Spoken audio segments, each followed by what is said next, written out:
84,9. 84,9, c'est donc le pourcentage de personnes qui ont réussi donc à obtenir le bac cette année. Donc c'est-à-dire donc 84,9% de personnes ont eu le bac là à ce moment-là. Il reste encore donc les rattrapages, donc ce taux-là va donc augmenter. Voilà, en tout cas, c'est le bac, voilà, n'est plus ce qu'il était avant. Voilà, je parlais à une des personnes là qui me disait qu'à son époque là, à la fin des années 70, donc lorsqu'il passait le bac, donc c'était 30% de réussite pour les personnes de son âge. Donc le bac aujourd'hui, c'est vraiment quelque chose qui est donné, voilà. Pas grand chose à faire, tu fais le minimum, où tu es au moins assis, tu notes au moins ton cours, tu fais au moins ça et tu as ton bac. Donc le bac est devenu quelque chose de gratuit aujourd'hui. Mais ce que je parlais là, c'est quelque chose qui est encore plus facile donc, que le bac. C'est donc comment être sûr d'aller au paradis. Voilà, le bac, tu as peut-être besoin d'écrire ton nom, ton prénom, noter combien de pages tu as pu mettre pour peut-être avoir le bac. Mais ici, c'est encore plus facile maintenant. La seule chose qui va compter, c'est comme il est écrit, ce qui compte, c'est d'être une nouvelle créature. Est-ce que toi, maintenant, tu es cette nouvelle création en Jésus-Christ? Est-ce que toi, tu es toujours maintenant dans les ténèbres? Est-ce que tu es toujours enfant du diable? Ou est-ce que maintenant tu es passé du royaume des ténèbres au royaume de lumière en Jésus-Christ? C'est ça qui va compter. Et comment réussir donc maintenant ce test, cet examen? La seule chose, une seule condition à faire, pas de papier à prendre, pas de notes à faire, mais une seule chose donc au niveau du cœur, c'est croire seulement au Seigneur Jésus-Christ.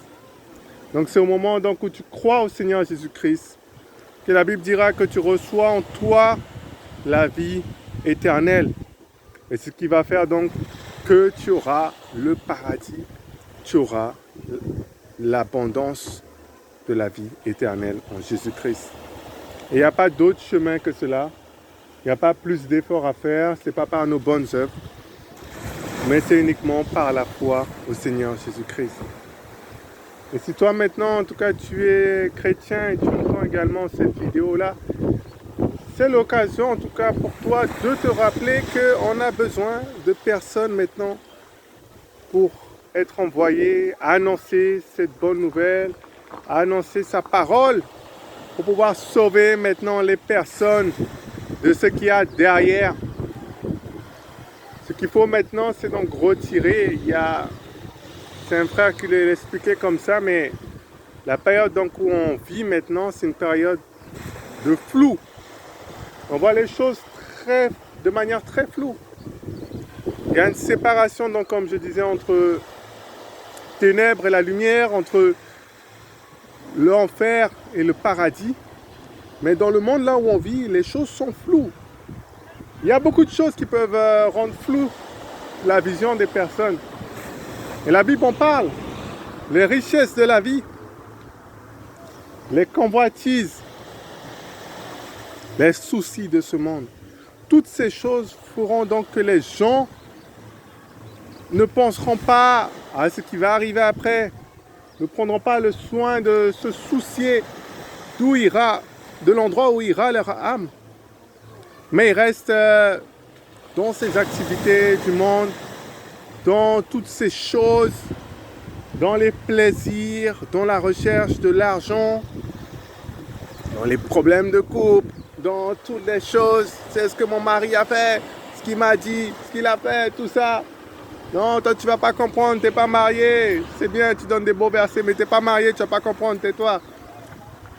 Et les gens parfois peuvent être pris dans toutes ces choses, mais du coup ils n'arrivent pas à voir ce qu'il y a devant.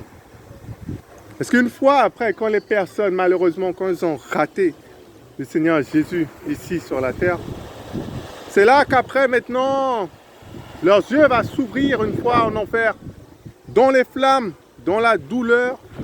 Et c'est là qu'ils vont donc se rendre compte, je suis en enfer, je suis dans les flammes. Ce chrétien m'avait parlé de ça, je suis maintenant dans les flammes.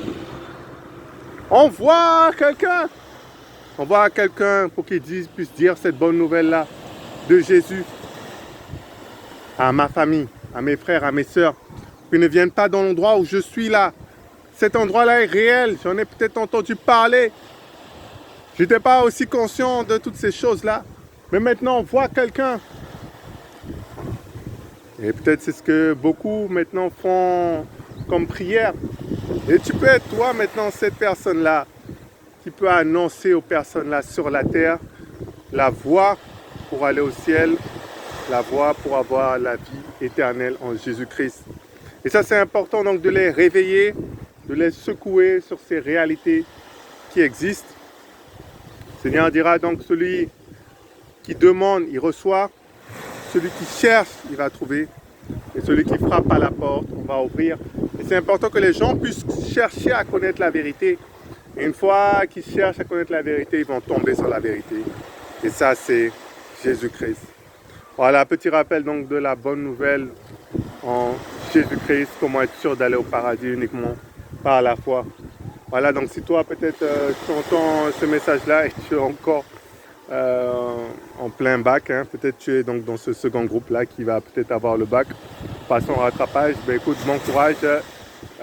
Si tu es dans ce groupe, c'est peut-être que tu n'avais pas trop travaillé, pas fait grand-chose, ou peut-être tu avais des lacunes. Et ça, c'est des lacunes qui remontent à plusieurs années, peut-être.